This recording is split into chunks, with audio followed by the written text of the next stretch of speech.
if you just shut down and you just like, F this, I'm not going to do that. Okay, what good does that do you? Yeah. Now you're a terrible teammate. Right. You're not going to progress. You're not going to get promoted in your job. You're not going to, learn from those that can teach you. You're shutting yourself off and you are handicapping yourself. So that does no good. So if you don't actually go communicate, make sure the expectations are real, swallow your ego. And I love that you said it's all about ego because that's really the difference is. Because it may not be a bad leader, you just may be a bad follower. Yeah.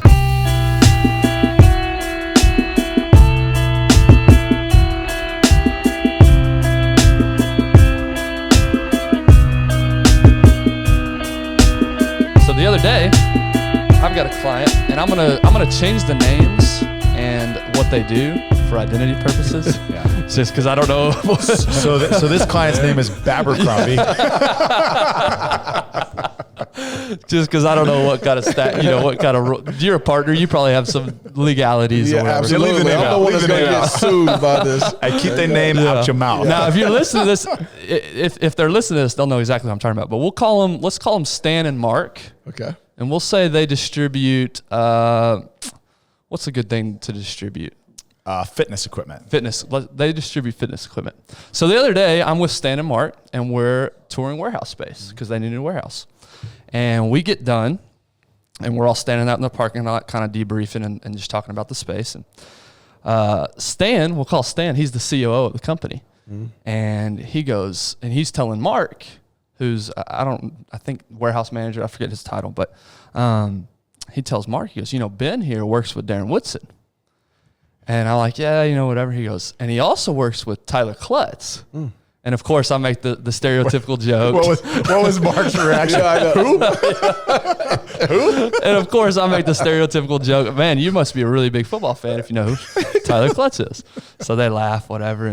And again, I don't know how we started down this path, but he goes, hey, by the way, Stan goes, by the way, is Tyler still doing his radio show? I said, no, actually, funny enough, Tyler, Darren, and I have started our own podcast. And I don't think that really registered with him, except for the fact that he goes, yeah, the Darren Woodson, yeah, I'm a big fan, I listen. And I can see his head spinning. The wheels are spinning in his head. Yeah. So as he's saying this, literally, it happened this fast. He goes, yeah, I'm a big fan. Holy shit. You're the Ben from the podcast? You are wild. I love you guys. And it was just like this. I've known this guy for over 6 months, and he never put it together. Had any idea? Had no idea. You know what's funny about that story? We were in LA, and we were on David Meltzer's podcast, right? And we were just talking about it, and he was like, we're in our early stages of this. But he said, hey, you guys keep going. This is going to change for you. It's going to be a point where you're in the street and somebody recognizes you from the podcast. And hey, let alone not even a whole week later, here we are. Yeah, and it made my day, man. He was like pulling up all the episodes. And by the way, another funny part of this, y'all remember, I don't remember what episode it was. We were talking about the paper towels in the bathroom. The bathroom. He said he was on my team. Oh, yeah. He was on your team? He was on my team. That's bull. I put that on everything I love. Man, he goes, I am totally with you. 98% of the people are against you. Stan, call in. We need to, you need to call him. Make sure exactly. that we're going to validate that. Because I've talked to probably a dozen people that have listened to that episode. Like, dude, that Ben dude is filthy. He's ridiculous. Who in the hell would touch dirty But napkins? you know what's funny? I've been with Ben, and I've seen him walk by trash. No. I swear on my life. Where? It was recently, and I just kind of thought. Wait, trash? You weren't in I swear to God, in the airport, there was a girl that had a bunch of coffee napkins, and they kept dropping as we were getting onto the plane. I'm going to let you finish, but I've got a rebuttal for this. Yeah. Go ahead. Yeah, wait for it. Bunch of coffee napkins. They just kept walking. I know what his rebuttal's going to be. So I'm following him because that's the first thing I think of is this dude. Yeah. Oh, come on. Yeah. Oh, yeah. Take some responsibility. So they look at him and they keep going. Ben just keeps walking on by. And I'm like, this dude. So I didn't reach down and pick him up. But what I did is I foot swept him right to the trash can. That was a good move. I wouldn't even do that. I would have kept on walking. So I want to hear the rebuttals. Okay, two rebuttals. First rebuttal. Yes, your hand. I never said anything about picking up trash out of the bathroom. Listen, You got let me like a finish. fetish? Let me You got a finish. fetish? It Let has me to be finish. in the back. It's got to have piss on it. There's a piss fetish here. What in the world? Yeah, it has to be stained yellow. No, first of all, it's paper towels specifically, not toilet paper, not anything else. It's paper towels You didn't define specifically. it That's that not way. what he You said. did not No, define it that way. listen, let's insert the tape now, because people's hands are clean when they use paper towels. Not all the time. Oh, Not all the time. Not all the time. So that's You number are- one. You're trying to So make that's sense number of one. this. So that's number one. There we go. Okay. Number two, it's COVID season, right? Who knows if they put their Wait, mouth don't- on those hold on, napkins? wait a minute. You're setting If it they had their mouths on those napkins, DJ, I don't know what they. DJ. Hey, when we started this podcast, what season were we also in? COVID season was the answer. He doesn't have a were microphone. in COVID He season. doesn't have a microphone. But the difference is those were napkins on their mouths. Paper towels are different. Oh, in off the their bathrooms. ass. You don't wipe your ass with a paper towel. Some people do. How do you know? Very Some people- clearly, some people if are there's, wiping up if their there's kids. paper towels and there's piss on it, No. it doesn't matter around the No. toilet. That's what we're saying. It's like, that's No, disgusting. man. Like, why would you pick that Go up? back and Like, listen. We have listened. We sat here and listened to you. You haven't listened to an episode we that- sat since right we've here, done man. one. We sat right here. We both went to the toilet and threw up after you told this story. Like, that Dude. was something. Now you're setting, here's the deal. You're setting parameters around this now. Now it's like, you should have let the COVID one out of it. You should have let the COVID one out of it I'm because pretty- that 100% like contradicts the whole story. Because I'm gonna go back and listen. That episode Yeah. was like May when we recorded that episode. I understand. 2 months into the I pandemic. understand. I understand. And you know what? We've my gotten point- more feedback. We've gotten, I'm serious. We've gotten, like, on the street, I Ben's get like, Ben's more like, I should have brought up that feedback. story. Here we go. I mean, it's every other day. People, man, that Ben is crazy.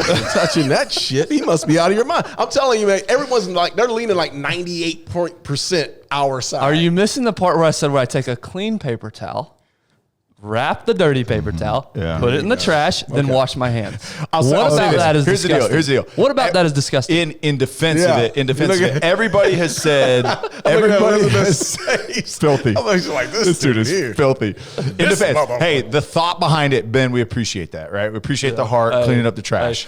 But the execution of it is questionable. Hey. Because, I use a paper towel to grab it. But it's also like, that's why you use plastic bags to pick up your dog's poop in the grass and not paper towels, right? Because it gets through the paper towel. So that's not a defense. No, That and is you not a but then you defense. wash. You have the extra defense of washing your hands. After. You do, you I do. didn't have that luxury with the You ladies are right. dropping their napkins. You're right. You're right. I don't know where their mouths have been. Yeah. And then they're on the napkin. Don't and there's go no down that there's road. no See, way to that's where wash you my start hands. going down a rabbit hole. There's no way to Because wash you're my talking- hands. Now you're trying to make us, well, I don't know where their mouths have been. Well, in the bathroom, you don't know where the hell that's been either. Hey, what It's did clean hands using paper towels. Man. No, when it have you is gone to not. the bathroom People wash, man, are you and serious? use a paper towel before you wash your hands? Are you when like have you done that? You like the piss police? You just sitting there watching people take a piss? They're just, they're No. Toilet, trash can. Who Two uses a options. paper towel to clean up piss or to wipe their? Okay, it was not You don't clearly use paper towel for Hey, that. the conversation we had was not clearly I'm gonna defined. go- It is only paper towels. Let's I'm end gonna it walk. here. So if there's toilet paper by the sink, you're gonna walk by that, but you're gonna dig through the toilet paper, grab the paper towel, throw that in the trash. Let's end it here. Let's just go back and listen to it. Yeah. We've all got CTE. Okay. There's no way we remember exactly how the conversation went. Come back, So come let's back go in the next back and week or listen. two. It's gonna be MythBusters version Darren Woodson. Here we go. We're gonna figure out what Hey, happened in that last episode. Y'all remember that time about 10 minutes ago, about before we press record, that hey, we're gonna get right into this. Yeah, be really efficient with our time. Yet again, All we right, failed. all right, here we go. Thanks for the leadership, which transitions us very well into today's topic. So today, especially through this pandemic, I think our culture has been starving for leaders.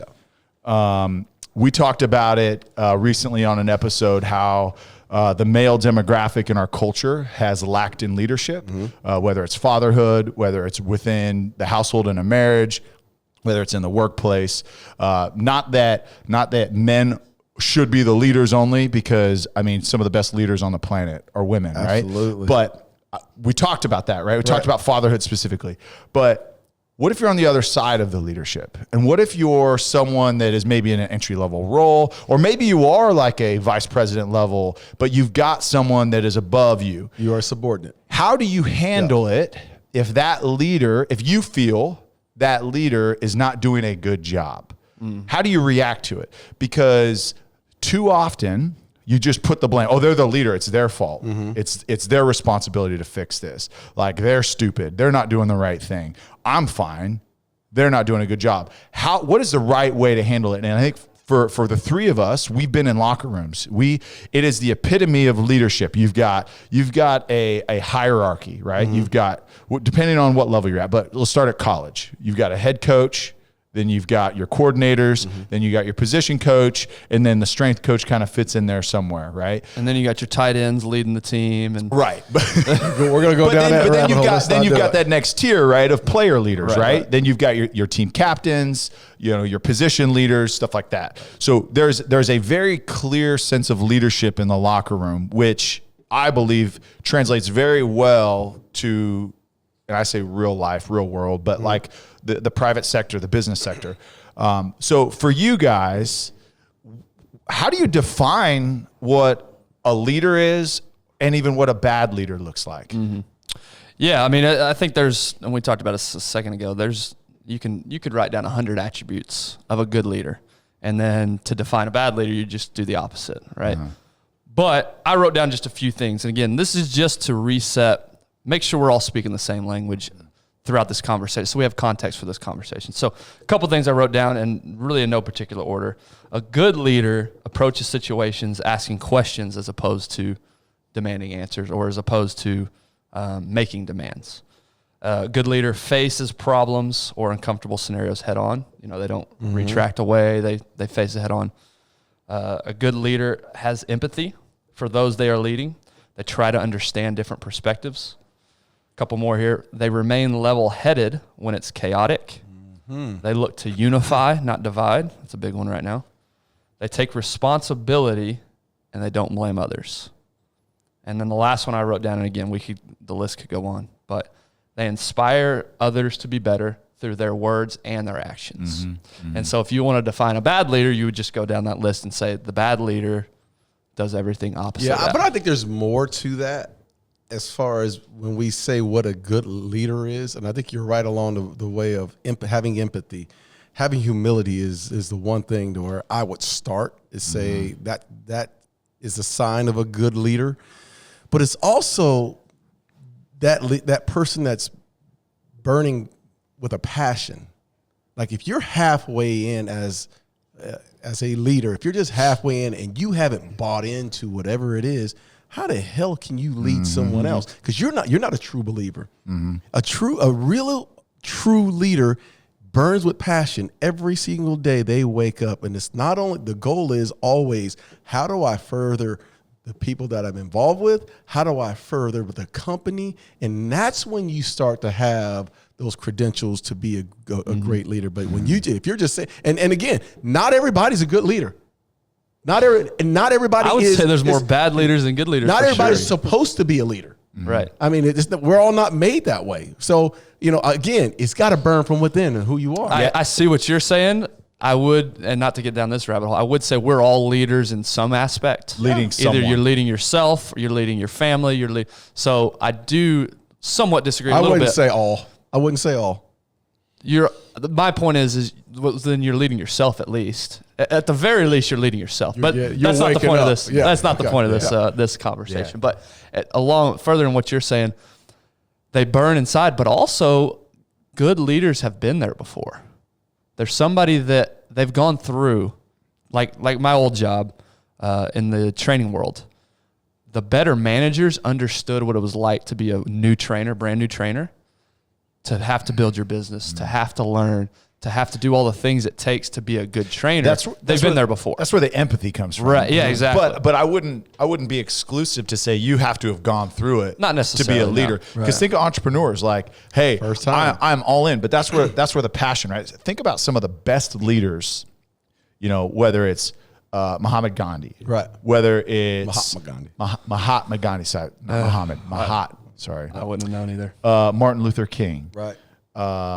I mean, there's so many great leaders through history that if they are passionate about the mission, that passion overflows to others that are following, that are also moving the mission in that direction. There's a couple more that I think yours are more eloquent than mine for sure. But to me, I want to throw just a couple characteristics of good leaders. One, that the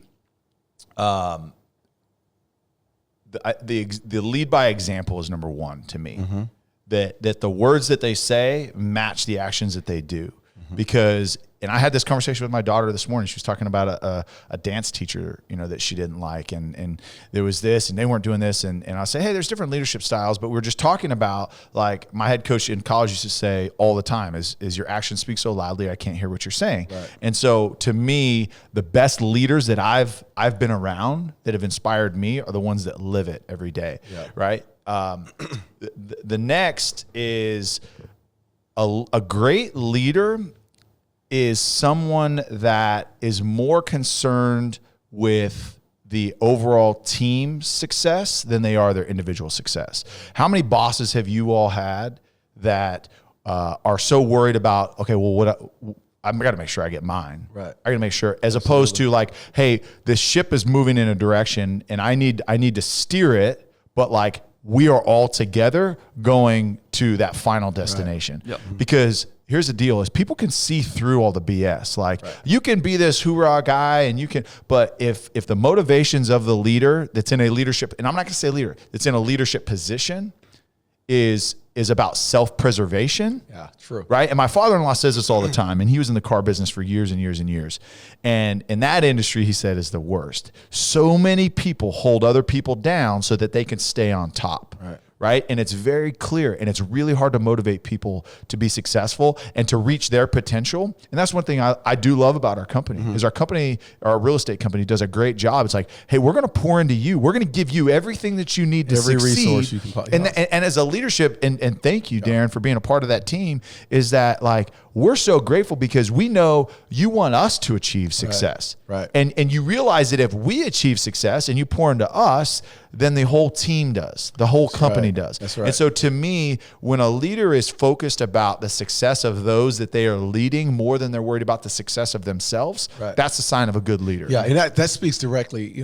One of the signs that of a true leader was when I first went to college at Arizona State and met Lovie Smith. And I always talk about Lovie Smith in this way, but the one sign that I knew that he was a great leader was that he loved people. Like he truly liked to be around people and enjoyed the presence of those. Like there are so many people that are put in leadership positions who just don't like anyone. No, hell, they don't even like themselves. And that's what I'm saying. I think a lot of what leadership stems from is, first of all, you got to love you some you. Yeah. And then secondly, you have to figure out a way that you can bring value, true value, to those who are I don't call them my employees, my teammates. Yeah. Because I think that's where the leaders really separate themselves. If they're saying, well, I'm the boss all the damn time, just listen to me. I know what to do. Look at me. I know what to do. No, I'm in this with you. We're the goal is set, and I'm churning along with you. I'm rowing this boat along with you. That's a sign of a good leader. And then, like you said earlier, through chaos, because there's going to be some chaos, and there's going to be some turbulent times. Will that person be cold as ice? Like, will he be, just level-headed through all the chaos? And that's when you start, because when the storm is going on, you're always looking to see who, most of the people, when the storm goes on, you start to figure out who's who. Yeah. And our military's perfected this, right? Weeding out those like Navy SEALs. Yeah. Who is going to jump on a grenade for their team? Right. Who's going to sacrifice themselves in a literal sense in that? But you take it to real life, like who is going to take the bullet for you when you deserve it? Yeah. But hey, you know what? I am the leader, and I'm supposed to protect you, and I want you to succeed. That's right. So guess what? It was your fault, but I'm responsible for you. I'm going to eat it. That's right. For you. That's right. I hope you learn your lesson. As we're sitting here, two things come to mind. Number one, everything that we've just talked about feeds up to the mothership of ego. Yes. It's all about ego. If your ego is not in check, you're going to struggle with a lot of these things. Yeah. If your ego is in check, you're going to tick a lot of these boxes. And number two, the second thing that comes to my mind is, and I didn't think about this before, it's clear that we can all be somewhat on the same page or pretty much on the same page of what good leadership looks like, but we're all going to value different aspects. Yep. Yeah. So it stands to reason then, in my mind, if you value good leadership, if we all value different things about good leadership, we're going to probably pick out bad leadership, aspects of bad leadership that affect us more. And so the context of this conversation is how do you deal with bad leadership? Yeah. So transitioning to that, and not to bury the lead, because we'll talk about this a little bit later, but if Tyler has a view of what's important to him from a good leader and Darren has a different view and I have a different view, and then vice versa, the opposite is true. What does Tyler view as bad leadership? Yeah. It stands to reason that I'm going to have to look within myself Absolutely. first 100%. to deal with that. And so I don't want to jump to the final chapter yet. We'll get there, but that's kind of the thoughts going through my head as we're sitting here talking, because I thought, just coming into this, I was like, yeah, we're all going to agree exactly about what's important. Yeah. So if that's not the case, then you're going to have to look at yourself. But before we get there, what are some tangible examples that you guys have been through, whether teams, whether jobs you've had? I can think of a job I had outside of college, but what about you guys? What are some actual examples of teams or jobs you've had where there was bad leadership in place? Yeah. So I think I had a coach, my head coach in college. He was at Fresno State for a long time, and he was loved and hated. But guess what? He didn't care. What he cared about was the success of his team, not just in college football, but one of the things he said all the time is like, I'm growing men. Right. Like there's a bunch of kids coming out of high school that they come in as kids, and I'm not worried about, yes, like I'm hired to win games, but I'm more worried about what these men do in life beyond college football, because 99% of you are done when you leave me. Right. Right. But one of the things that I loved about him is he didn't care if you hated him. It's like being a dad, you can't be your kid's friend. That's right. And be their father, Yeah. right? There's a point in life where you transition to that, right? You and DJ are at that point now, right? It's like, okay, I'm not the one that now disciplines you for doing things wrong. I'm not the one that now teaches you. Now, if you want to ask me, we can share it, but it's a different level. Like I hit that point like my third or fourth year in college with my dad, and it was literally the first time I ever hugged my dad. But you cannot worry about getting the acceptance of your constituents, for lack of a better term, because you have to worry about what is best for them and what the goal is. What are we trying to accomplish? Because too often, and I'm guilty of this, and this is something that I currently am working through with my coach, is I can't be so worried about pleasing everybody. I can't be worried about everybody liking me and everybody doing this, because I think in all of our examples,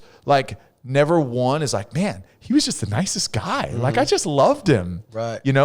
There is a line that they stand on that they are unwilling to step across, because the goal is more important than the self-gratification of having someone like you. Yeah, because what are we? We're emotional creatures, right? And specifically when we're in college, we're going off emotions on whatever happens to me at 19, 20 years old, it's gone, right? Yeah. Now, you have a veteran coach who sees the big picture. Like Ben said earlier, he's been through this process. He sees the big picture, and he has your best. Yeah. He's thinking about what's best for you, right? Yeah. So the mindset is, okay, like you said, Tyler, 99% of you will not go to the next level. Yeah. But I'm going to prepare you to be men. Well, and that example, I came in, I loved him. He was gritty. He was hard nosed. Like I was like, I love that mentality. That's great. Well, then through college, like the demands were so hard and the line was so firm on where he was at. And then I kind of wanted to be friends and I wanted him to like me. Yeah. I hated him. There was a 3-year period that I just could not stand him because I didn't get it, right? I didn't have that perspective of like, well, why didn't you support me? Like, why didn't you go to the NFL teams and tell them that I could play? You know that I could play. Like, I killed myself for you. I produced for you. I led your team. I did all these things. I checked all the boxes. Why don't you like me? And it wasn't until beyond is I realized he gave me what I needed, not what I wanted. And it wasn't until I hit a level of maturity that I was like, dang, I respect his approach. Right. Because he knew that like I was angry at him. He knew that I had this animosity and I was talking about him and I had all these things. He didn't care because he knew that, hey, listen, Tyler, for you to reach your potential, this is what I have to do right now. Right. And I that was one example of a leader that I really, really appreciate, that had a huge impact on me. Right. Especially when I didn't even think that it did. Yeah. I'll give you one that's just the opposite. I was gonna say that. What's a bad leadership example? On a bad leadership example, and I won't name names, but I went through 5 head coaches with the Cowboys. It started with Jimmy Johnson, and then it went on and ended with Bill Parcells. And through that process, and I won't name names, but the leadership, when we were, we weren't a good team, we weren't drafting the right guys. What they did is, the one thing I noticed is that they weren't consistent. They were consistently inconsistent on every topic. Guys were late. They didn't get fined the full amount. It just depended on who you were. If you were a superstar, you didn't get fined. If you were a special teams guy, you got fined the max. And there was never a consistent way of running the ship. And when that happens, when there's no consistency and there's no one that's stepping up and putting down the hammer, what happens is specifically with alpha dogs, we run the prison. Yeah. We ran the prison. And because we ran the prison, we showed up late. We were a half-assed team. We made mental mistake after mental mistake, and no one was there to slap you on the hand. There was no urgency. And the leadership, it fell right on their lap. And I lost a ton of respect for those because they wouldn't. Because I came into a system that was buttoned up under Jimmy. I came into a system that there was one dog, and his name was Jimmy Johnson. Period. It wasn't Jerry. It wasn't Michael Irvin. It was one alpha dog. Whole bunch of love. Expectations were clear. Expectations are clear. You show up for a meeting, your ass might get cut. So you lived sort of by. There was some fear in there, but you knew where you knew exactly what the limits were within. So that part of me was in seeing the inconsistency. I looked at the leadership in a different way, and it showed itself. And it wasn't until Bill Parcells came back in, and in his first year, I met with him. I told you guys this story. I met with him, and he said, "Look, let me tell you something. You're a captain. You don't have to worry about guys being late anymore. I got this." Matter of fact, you ever heard of the scorched earth process? And I said, no, what the hell is that? And he says, I'm burning the ground. And we're going to start this thing over with. And I fell in line, man. And that's the sign of a true leader. Hey, wanted to take a quick break from the episode to thank our sponsor, Tito's Handmade Vodka. Tito's Handmade Vodka is distilled from corn and certified gluten-free. In the mid-90s, Tito Beverage, that's his real name, Tito Beverage, built his very own micro distillery in Austin, Texas, incorporating the boutique winery concept into the spirits industry. He acquired the first legal permit to distill in Texas and put his life savings into it, racking up 19 credit cards to build his own copper pot stills and condensers. He continues to produce award-winning smooth American vodka on the same land where it all started, over 20 years later. Tito's has won the unanimous Judges' Choice Double Gold Medal at the World Spirits Competition, among other awards. It's got a modest paper label on a simple bottle, so all you pay for is the exceptional vodka inside. Visit us at titosvodka.com for recipes, videos, and more for the Tito's story. Crafted to be savored responsibly. So under the bad leader, what were things that you were doing, you personally? How did you handle that? Because again, it's easy to deal with a good leader. That's fine. But how do you deal with a bad leader? Under the bad leader, how I handle it was a lot of pressure. The captains of that team had to take on a lot of pressure. And we weren't just playing football anymore. It became bailing guys out of jail. It became, holding guys' hands, making sure they got to meetings on time. My game started to lapse because I was so concerned about everyone else and doing all these little things that, it sucked. So I'll tell you this. One of the things that I wanted to approach the leadership with, and I actually did early on, was, look, how do I make you look better? How do I make you look better? Because they don't like you. And the guys that have had some success are looking at you sideways. How do I? And it's just through communication. So how did you? This was an actual conversation you had with the coaches. This is an actual conversation. Okay, so how did you go? Because that's really good, like really, really good. So how did you approach that? Did you walk in there and say, "Hey, nobody likes you. You guys suck"? How did you do that? These are conversations that were had over a period of time, and then there was some trust with the coaching staff, with just me, because of the way you carried yourself. Just because I carried myself, I showed up every day. I tried to do the right thing. They knew. I think they just knew my spirit, and I wasn't the only one. There were a lot of guys that were on that team that had the right, that were a lot like me and were built my way and had success. But I was the captain. I was the one that was up front. So it couldn't have been the next guy. It had to be me that was stepped through that door. And you know what's so crazy though is that's like a microcosm of our culture these days. Yes. What confusion? Who's leading? Who am I supposed to listen? Am I supposed to listen to you? Am I supposed to listen to you? Am I supposed to listen to that? Am I supposed to listen to this? Right? Yeah. There is a reason to have that top dog, right? Mm-hmm. That, hey, this is who I'm looking to. And in the United States, it should be our president.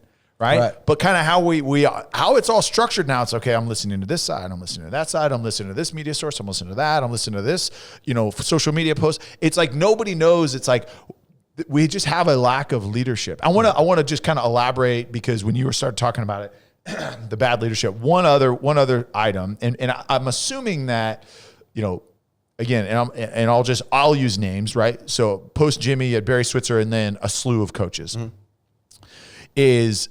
My experience was my very first team in the NFL, I had a coach that came from a lineage of the most successful NFL head coach of all time, right? And the thing that made him a really bad leader, in my opinion, was he was unauthentic. He was trying to be someone else. Yeah. He was not. Yeah. And so you look at the coaches that came through after Jimmy, is like, okay, this is I got to be like him, or I got to do this. But they were not authentic in who they were and how they went about their business, right? Because a lot of them came from his staff. Yeah, correct. And it was like little pieces here. So it's not a sustainable path if you're trying to be, I saw how he did it, so I got to do that. Yeah, you got to be yourself. No. There's the reason you got to the leadership position is because of you, most cases, but be you, because that's sustainable. But the people that you are leading see through all the BS. Like, and I told this story actually yesterday, is Belichick, and it's who he is. He does this thing about, you've got to know the history of this organization. You got to know who played when, because these are the people that laid the foundation for where we're at today. Just like here, we had to know who Darren Woodson was, because Darren Woodson is the all-time leading tackler for the Dallas Cowboys. We had to know why. We had to know. But Belichick was really big on that and used to call out, especially young guys, like, hey, who is the third picture on the left as you walk into the entrance of this, right? And guys that got to rattle it off because they know the history of the organization. Well, this coach that I had was doing the same thing, and it was so phony. It was so fake. And he was like, well, what is the third sign from the left as you walk out of the extended stay? You need to know your surroundings. You need to know. It's like, dude. Yeah, come on, man, stop. Be authentic, be real. We read that book. Yeah, exactly. That 30 for 30 they just did. Yeah, we saw it. So Darren, you talked about the way you approached bad leadership is number one, you took care of yourself. You showed up every day. You did the right things. You took care of what you could control.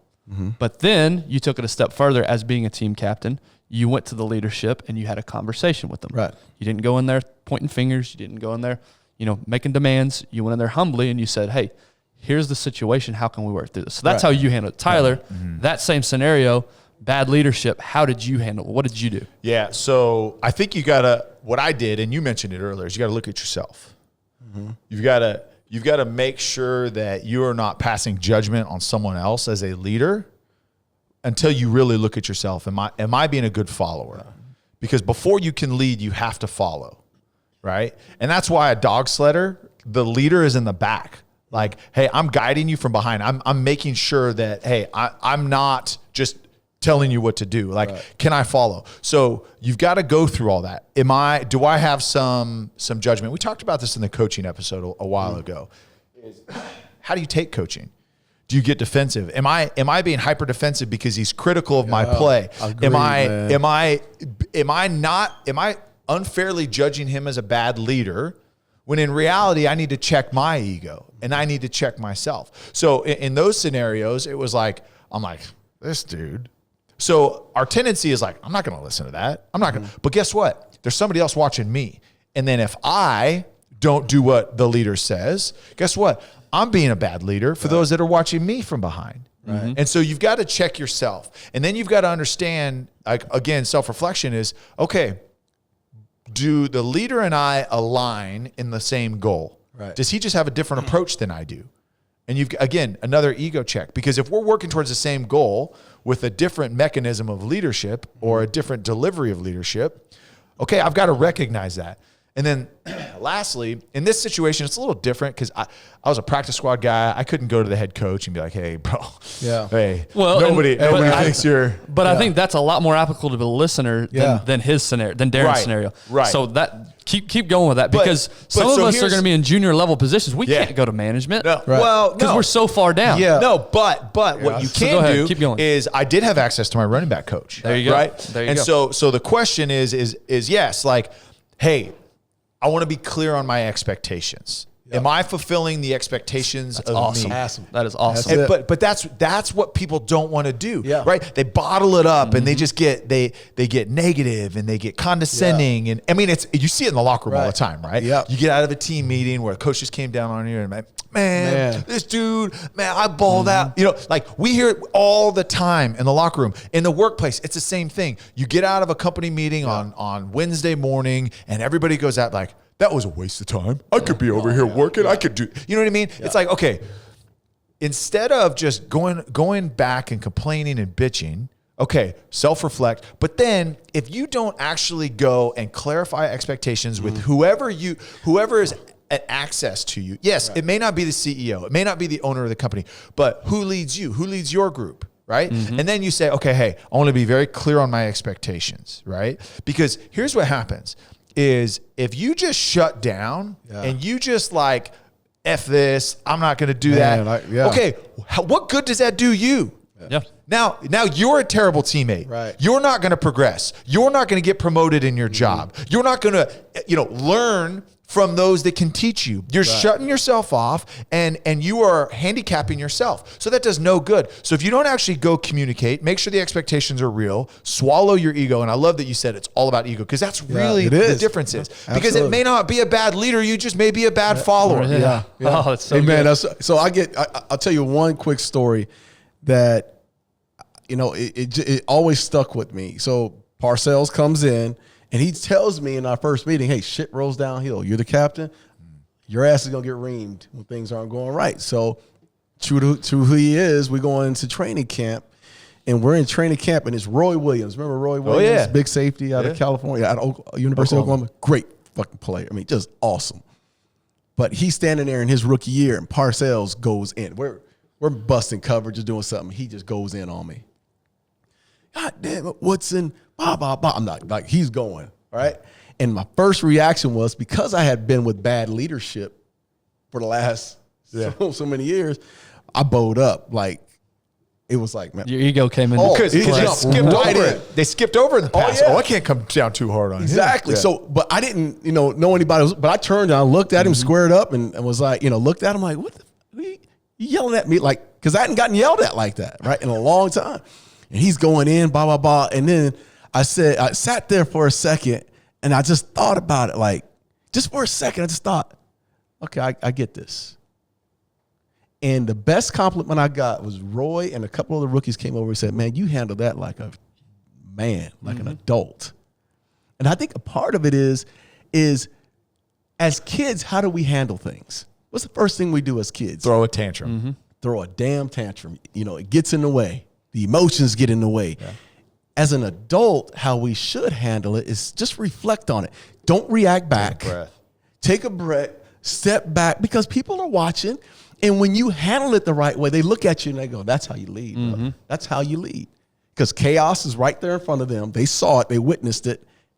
And you just didn't even take a step back. Because Roy Williams is looking at Darren Woodson. That's right. How's he going to handle this? That's right. Yeah. Which, if you go and you say, hey, Bill, hold on. Yeah. That's the first mistake I've made Hey, dog, I in wanted to. 70 plays. Trust and that's me. the one you're going to call out. Yes. And he's going to be like, all right, that's how we do it here. Yeah. I mean, and what good does that serve? Love that. None. None. That serves nobody. No. Yeah. So the way that you did it, and that's what we were talking about earlier, is you detached yourself from the emotion. Yeah. You separated yourself. You took a second to think about it. All right, I'm going to react in this way because I'm not going to – stress is going to try to get me to react one way. But I'm going to remove myself for even if it's just for just a second. Yeah. Sometimes, hopefully, you have a little bit longer to think about it.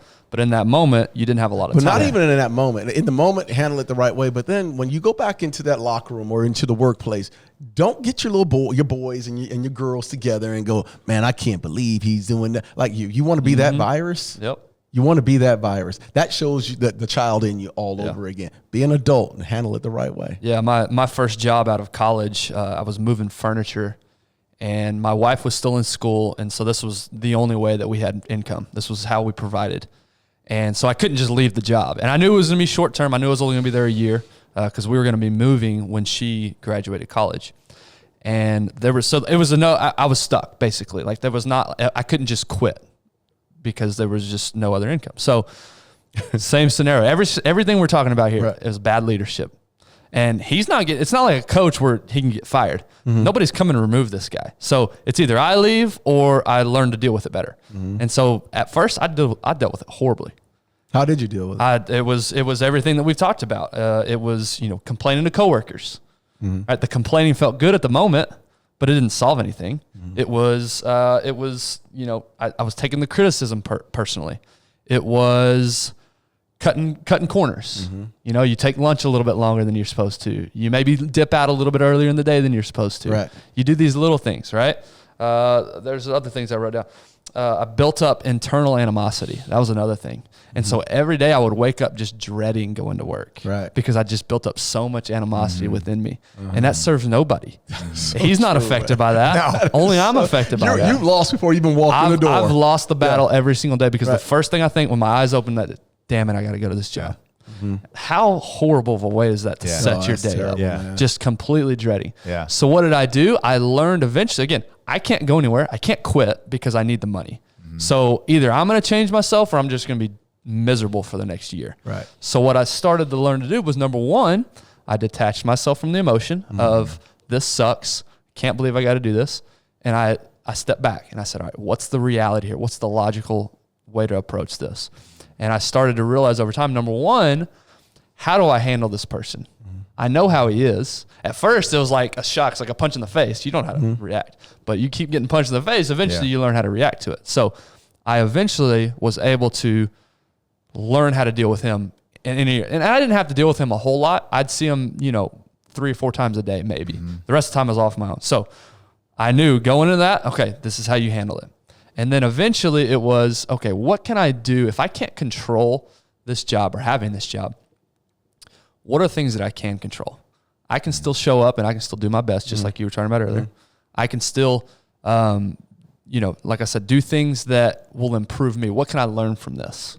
So that's the kind of mindset shift that I had throughout the course of that year. And it was a totally different experience ending. And in fact, he was begging me to stick around. Absolutely. He was begging me to, I'll give you more money. Yes. So it ended up working out to where it was a much better experience. Couple things. So I think the trap that people fall into is if they're under the assumption that they have a bad leader in front of them, right?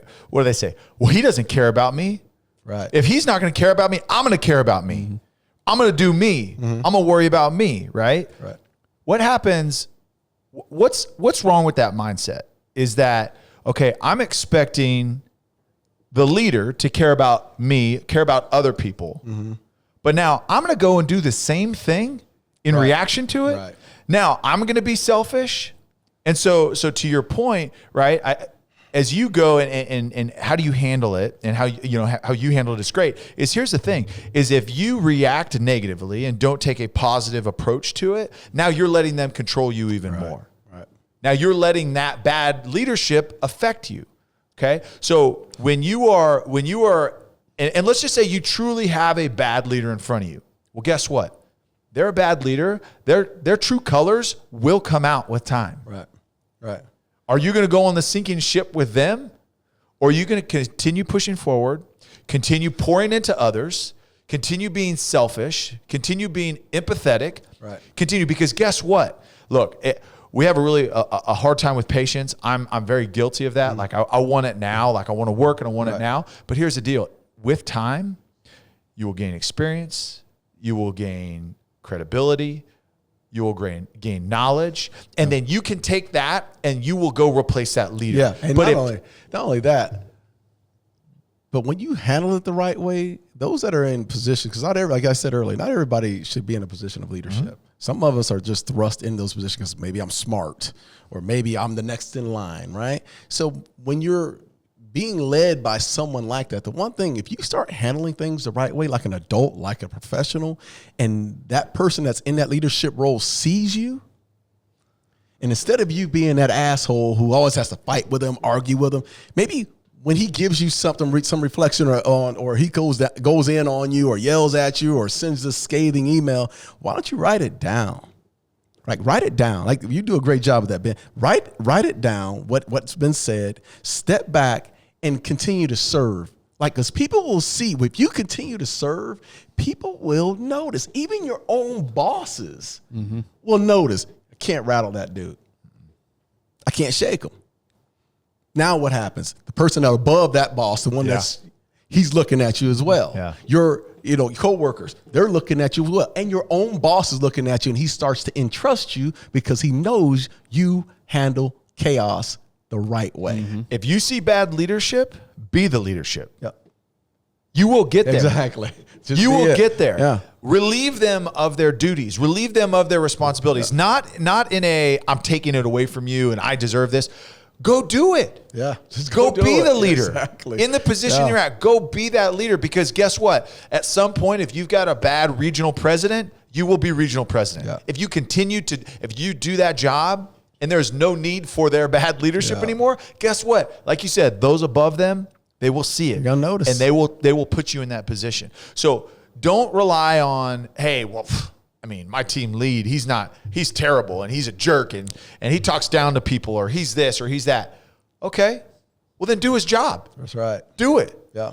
Don't let someone else control your destiny, your future, your success. Yeah.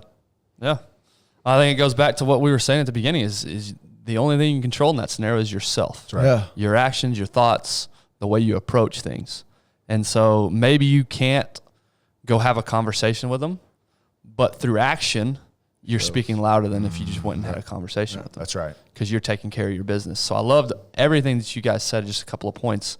Taking yourself away from the emotion, talking it out, right? Whether it's the bad leader or their subordinate, going to them. And I mean, there's just, I don't know. I think you find yourself in a tough situation. The communication, the clarification is communicate in a direction of success, not in animosity or volatile situation. Yeah. Don't make it more volatile. Yeah, I don't need to confront you, tell you you're wrong. Yeah. Come in from a servant-minded position and say, okay, hey, how can we get to where we both want to be? Right. Mm-hmm. I mean, think about the collaboration and how a leader, say your team lead is just like a total jerk, right? Like, you don't know really what's going on at home. You don't know what he's dealing with. You don't know the outside situation. So go in, and if I just ripped everybody and then you go I rip the whole team, and then one of the team members steps up and says, you know what? Hey, okay, I heard you in that meeting. What can we do to get to where we all want to go? Where can we make you look good? What do we need to do? Let's find a solution, because, I think we left there, with a position of negativity, and we hear you. And you know what? Don't know what's going on, but hey, we all want the same thing. How do we find a solution here? Think about how different that is than going and talking in the coffee room. This dude or this that's dude, the worst. I can't believe she said that. The to locker us. room lawyer, our coach used to call it. And also, man, sometimes you take a job knowing who the management is. Like, you know them, and it's almost like going into a relationship. Understand what you will accept and what you will not accept. Yeah. Because walking into that relationship, that person's volatile. I know he's going to rub me, or she's going to rub me the wrong way, and I'm going to react a certain way. So, it's a little bit up to you as well to know going in what the situation could get it to. So when you think about our political leaders, and how do you guys deal with the current chaos as what it seems? Personally, what do you pay attention to? How do you go about the way that our current political system is being led? Look, I don't. Because that affects everybody, right? It does, but I hate getting into the politics. It's subjective. It's gonna affect us in different ways, right? My thought is currently, how is it truly affecting me? That's on a day-to-day basis, and what can I control and what's out of my control? And there's a lot of it that's out of my control. I know this. I have 4 kids, and a wife, and a home, and a dog, and I can control that situation. I know this. I have 2 businesses that I have a voice in, that I can steer the ship or help steer the ship in the right way. But a lot of these things that are out there that are political, that are just political in itself, I can't control it. So why should I take myself to this level of anger and spite, and I don't like so-and-so? I don't even know so-and-so. Yeah. Someone has, CNN or Fox that says something about, that doesn't directly affect me because I don't even know the person. There's so many people out there, guys, and I'll tell you this. I worked at ESPN for 14 years. People that don't even know me have said things. That's why I don't read comments all the time. People that don't even know me take shots all the time. I mean, I affected you that damn much by what I said on ESPN. Yeah. I'm not going to let someone control my temperament, man. I'm on the same level as Darren, because here's the deal. I can't control what President Trump would tweet at 2 a.m. That's right. I can't control what Nancy Pelosi does on the floor. I can't control what Gavin Newsom does in California. Right. And it's so funny, even here in Texas, you hear all these people bitching about the California governor. This dude's going to dinner with all his friends and he shut down the whole. How does that have any effect on you in Texas? What effect does that have on you? But guess what? It's affecting you because you're spending your productive time worrying about that. Yeah. And so my stance is I don't look too much into that. Like there's things that I just want to know that do affect me. Okay, hey, what is this stimulus going to do? How's that going to affect us? What is this PPP, right? Like I've got to understand some things, right? But I control in what I can actually touch. That's right. And I'm going to spend my focus and my effort on that. I don't need to watch the news because that gives me nothing. It gives my family nothing. It gives my colleagues nothing. It gives them nothing. But you know what it does give, and we're seeing all of this, it does give negativity, and it does give anger if you buy into it. It does give all the things that do nothing for us as a society. Yeah. So what about, because we've got listeners literally all over the country, all over the world. So what if you are in California and his decisions do affect you, shutting down business? You have still friends and family back in California. How are they handling the leadership right now? I think it goes back to, man, true colors are always going to show. Keep doing what you've got to do.